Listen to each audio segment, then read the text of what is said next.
Finalmente si è rivisto l'Acragas dei tempi migliori, gagliardo, pungente, combattivo, voglioso di ottenere l'intera posta in palio. Infatti si è subito visto dalle prime battute che la voglia di vincere questa gara era davvero tanta e i diversi tentativi a rete di Gambino, un vero trascinatore insieme a Biondo, Caronia, sono stati il biglietto da visita della compagine cregantina. Ma il gol era nell'aria ed arrivava inesorabilmente al 20°. Licata pennella un cross in aria, Cipolla si avventa di testa ed insacca. Gran bel gol che scatena l'entusiasmo sugli spalti. Però poi arriva l'episodio che avrebbe potuto condizionare l'esito finale della gara. Un'entrata di Biancola, giudicata troppo frettolosamente dall'arbitro, manda anzitempo il giovane dentro gli spogliatoi. In 10 l'Acregas è costretto a cambiare modulo ed al 37° un atterramento di Messina da parte del giovane Mannina viene giudicato irregolare dal direttore di gara, il quale assegnava il penalty. Dagli 11 metri trasforma Pietro Clemente. Raggiunto il pari l'Acregas teme il peggio, ma Capitan Gambino suona la carica e sarà proprio lui a ristabilire le distanze al 42° con un pallone che supera il portiere in uscita. Nel secondo tempo la compagine dei Templi si compatta sempre più, respinge gli assalti del Cefaledium e dopo aver mancato il tris per un non nulla ottiene la rete della tranquillità al 79° con Caronia, servito egregiamente da Licata. Finisce tra gli applausi del pubblico presente e domenica si va ad Alcamo. È stata una vittoria della grande volontà, del grande attaccamento alla maglia, una vittoria sudata e voluta. Sì, ho detto bene,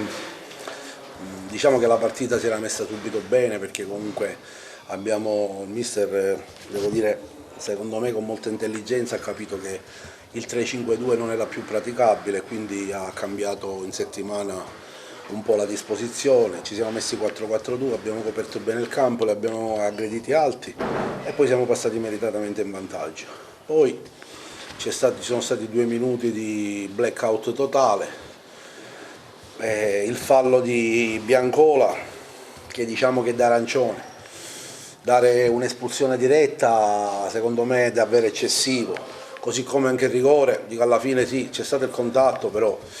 il problema è che da un po' di partite non mi va di parlare degli arbitri, però quello che avete visto oggi è sotto gli occhi di tutti. Noi prendevamo i calci e prendevamo le ammonizioni, ma adesso basta, perché mi sa che qualcuno pensa che fare le persone per bene, le persone educate significa che siamo stupidi, noi non siamo stupidi e in settimana ci faremo sentire con il presidente della sezione dell'AIA regionale, Michele Cavarretta, che è un'ottima persona, una persona molto disponibile al dialogo e in settimana ci sentirà perché non è mai possibile o che viene un CAI a fare il protagonista o viene una persona qui che non è adeguata, perché io prima della partita con i dirigenti della Cefaletium con la quale c'è rapporto di grande cordialità, io l'ho detto, comunque vada, già da quello che ho visto prima della partita, per me questo non è un arbitro per arbitrare Agregas Cefaletium, c'è uno scontro tra due buone squadre di calcio, però e qui è uscito poi il cuore e gli attributi di questa squadra e abbiamo voluto la vittoria, l'abbiamo conquistata, l'abbiamo meritata, nessuno si è accorto che eravamo 10 contro 11 e quindi adesso abbiamo guadagnato una posizione in classifica, siamo secondi e continuiamo così. Io spero che questo sia l'inizio di un nuovo percorso che dobbiamo intraprendere per cercare l'aggancio al primo posto. Noi ci siamo, oggi abbiamo risposto presenti, perché una partita del genere probabilmente qualche altra squadra l'avrebbe gestita male. Noi l'abbiamo gestita bene, in primis i giocatori sono stati encomiabili tutti, poi il mister che l'ha letto bene, anche il pubblico, la curva sud è stata strepitosa, non ci sono aggettivi per definirli, ci ha incitato per 90 minuti, in ogni momento non ci ha mollato mai. Il ritorno della curva sud è coinciso con 2 vittorie in casa. Secondo me nulla accade per caso nella vita, anche questo. E nessuno si è accorto che si giocasse 10 contro 11. Sì, i ragazzi hanno fatto tutto quello che avevamo preparato, sai, comunque quando giochi con un 4-4-2, in quel caso un 4-4-1, se sei messo bene in campo soffri di meno perché riesci a prendere l'ampiezza. ci siamo abbassati un po' troppo all'inizio secondo tempo, però abbiamo avuto un dispendio di energie non indifferente. Purtroppo devo dire, ahimè, non è facile, perché questi ragazzi gli stiamo chiedendo troppo a livello mentale, a livello già rappresentare una città del genere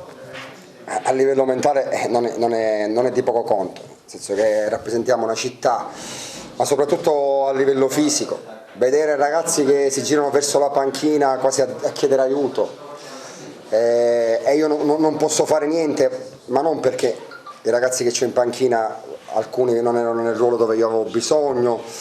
Pirrone per esempio era per fare numero, avevo 3 portieri, insomma credo che forse è una delle stagioni dove io difficilmente riesco a incidere dalla panchina a partita in corso, ma questo succede da parecchie partite, nel senso che avremmo bisogno in alcune partite anche di cambiare modulo, avremmo bisogno in alcune partite di dare freschezza, e fortunatamente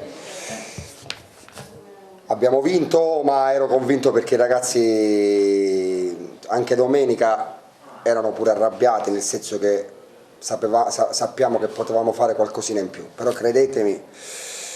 che in questo momento io credo che questi ragazzi meritano, per quello che stanno facendo, un 9 abbondante, nel semplice motivo che allenarsi in 12, noi queste cose non le diciamo, quindi dall'esterno tutto questo non appare. Credetemi, allenarsi in 12 tutta la settimana è molto molto difficile, perché non posso lavorare al reparto, perché non posso far rifiatare nessuno. Io per esempio martedì rientro all'allenamento e credo che la squadra deve andare in sala massaggi. Purtroppo è un campo pesante, 90 minuti sempre gli stessi, se fate caso giocano sempre gli stessi, Biondo sale e scendi dall'anima, ma come tutti. Procida dovevo fare un percorso graduale subito in campo perché non ho nessuno, rimaniamo in 10, e adesso è il momento secondo me di dirlo, perché credo che anche dovremmo stringerci tutti attorno non all'allenatore ma alla squadra, perché questi ragazzi credo che per attaccamento e per professionalità sono solo da elogiare, perché io in campo la settimana è molto pesante, perché sono una persona molto esigente,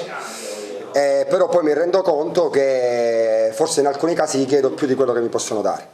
quindi questa è una vittoria soprattutto loro, perché è stata veramente una settimana difficile, ma lo è da diverse settimane, soprattutto perché, ripeto,